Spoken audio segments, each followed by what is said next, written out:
this is part 22 of 100% walkthrough for Oracle of Ages, and this part will be continuing on Rolling Ridge, where we'll get the Pegasus Seeds Hooray. What? Oh, yeah, exactly.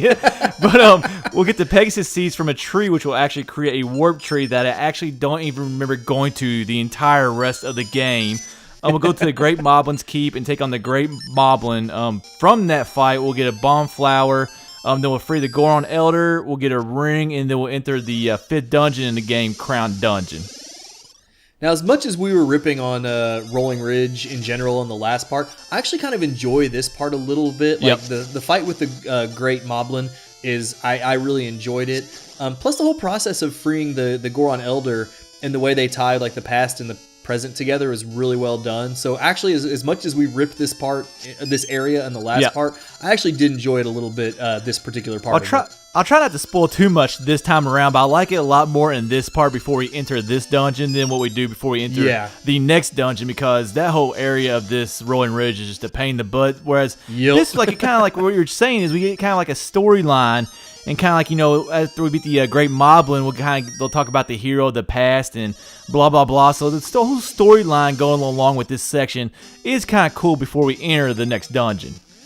And in general, I kind of like just the scenery in this part of Rolling Ridge. Like, you see like the Goron faces kind of carved into the side of the cliffs. We always like being on the top of mountains. Like, obviously there's not much of a view in this game. Yeah. But there were like the Goron statues up there and everything. I just thought it was a nice touch in this area of Rolling Ridge. It just looked really cool. The thing is, it wasn't that nice of a view, but for this game, it was a nice view, because this game really doesn't have many views at all, as most 2D Zelda games do. You really can't do too much with them. So, like, just seeing that sky in the background and the clouds, it makes you feel like you're higher than, you were earlier in the game. Obviously, we are, because we're kind of on a mountain, but I do like that visual. It kind of just, I guess I felt so contained in that area that just seeing something like sky and clouds just kind of, at least for just a small second, made me feel not as contained in the game.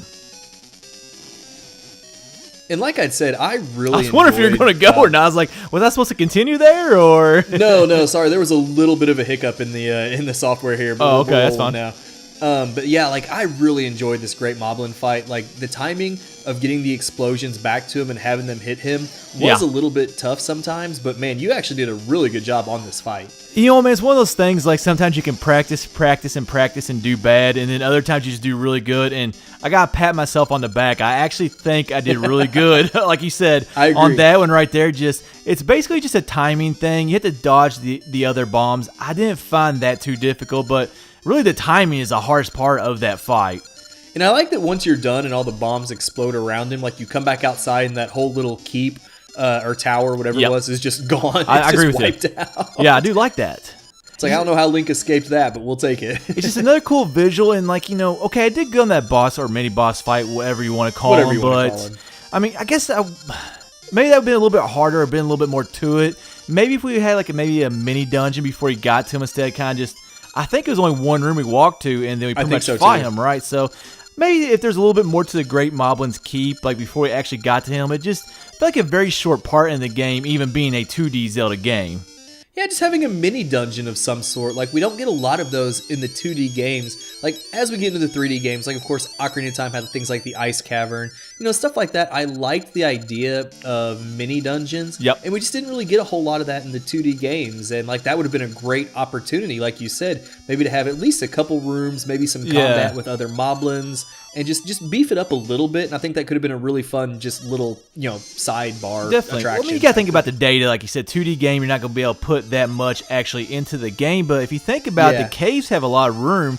And it's kind of the same concept that we're talking about, just maybe like a cave, just have more rooms. But I guess we're complaining about small things, but that's what we're going to do in this game, and also when we're on Rolling Ridge. But I think right here, what we're going to do is we free Goron. I don't think do we free him, or I think we do, because he's trapped in the past. Yep, you're right.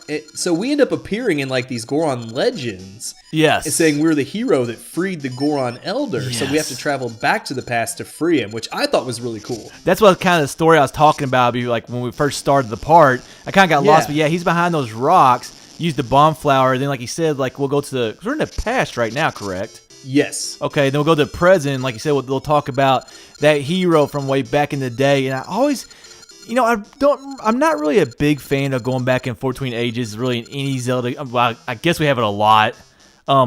There's a few. Yeah, it's always past and present though. I guess it really. You know what? I'm going nowhere. I'm going nowhere with that one. But I kind of just like how the story played out right there with the hero of old. So, well, it's similar to when we were in the area with the volcano, and the area changed so much between the past and present. This game really could have benefited from more ideas where what we do in the past translates to what happens in the present. Like this, we free the Goron Elder in the past. We go to the future, and all of a sudden, we're this hero. And that's what I was trying to go with the whole time travel thing in Zelda games. I just did not get there at all. So where I hurt myself was trying to get to. I was like, well, we don't have it in that many Zelda games. And then I was like, oh, wait, almost every Zelda game has some kind of element of time travel, or almost everyone has some kind of element of time travel in it. And then I dug myself a hole, so I just decided to stay in there for now.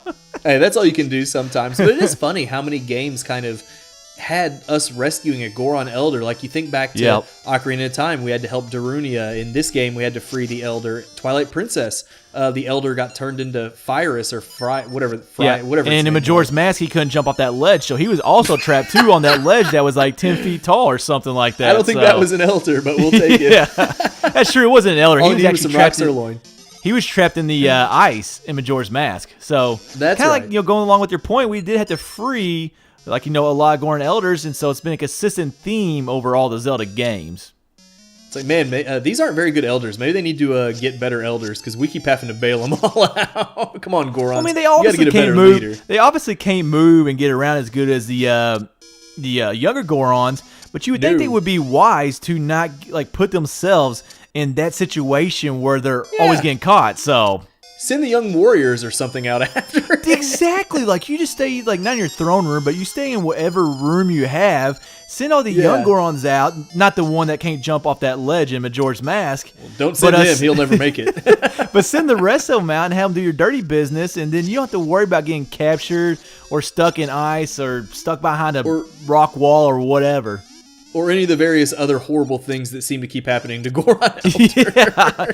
And what stinks is they're really a cool race. Like, they probably are my favorite in the Zelda games because they're it's kind of the way they talk. Like, we're brothers with them, and just I always like the way they communicate with us, and it's always made them my favorites. But I mean, just they're a really nice family race. And loyalty. Yeah, I'm with you on that. And so I just feel bad when they get caught. But I guess you could say the same thing with the Zoras. Like, they're a pretty nice race, pretty easygoing. They just like to chill out in the water, so I don't know why harm is always coming to them too. I really liked kind of going back to a couple rooms there, like bombing our way through when we were in that side-scrolling area, like bombing our way all the way through that giant wall that was in front of us. Like, we didn't get a great visual or anything out of it like we do in some cases, but it's just a cool concept to keep having to use the bombs to blow our way through that in the side-scrolling area. I thought that was just something a little different and kind of cool. Now, one thing I don't really care for right here is this whole Pegasus, jumping and a feather like that. I just hate taking my sword off of the B button. But anyways, this will wrap up part 22 of our Oracle of Ages 100% walkthrough.